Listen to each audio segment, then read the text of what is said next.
Just like that, I traveled overseas on a 9-hour plus flight with my baby as a single parent while my husband had to be home on this trip. And I want to answer to you, Mama, some of the questions I had on this trip and the answers that I received. So here you go. Come along with me, and I'm excited to share this journey with you. Thanks for watching. Stay tuned to the end. I have some video clips of the baby.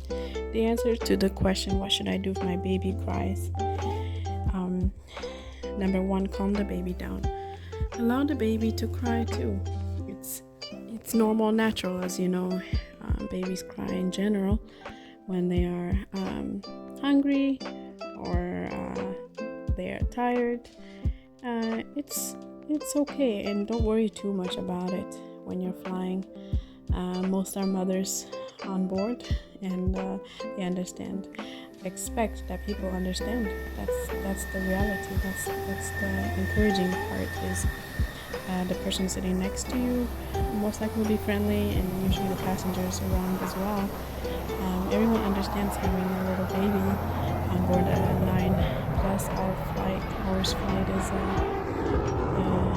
not easy for the baby, so don't worry too much about it. And then it's important to break up the distance time of the flight with what I call play, eat, and sleep, and repeat that. The journey won't feel so long. And make sure you have some downloaded kids videos for entertainment. And I know my baby really loved it. And then make sure you change the diapers, and so give them freshness, feel, and that they feel that they are cared for and loved. And don't worry, trust me, the passengers will love the baby, and then they'll even get the baby smiling and giggling, and that was what happened with me.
What expectations to have on a long distance flight with a baby?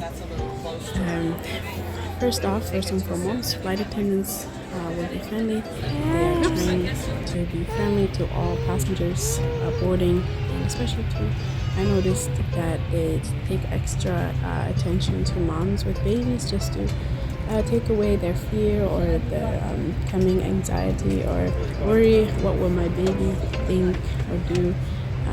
They'll try to cheer you up front as you're boarding. And then on average, most passengers will be friendly too. I think that's just the general humanity understands babies. And then if you book a flight seat for your baby, if they put, you can get a baby bassinet in advance, you will have more leg room in that section of seating, and you will be able to put your things away in order while other passengers are being seated.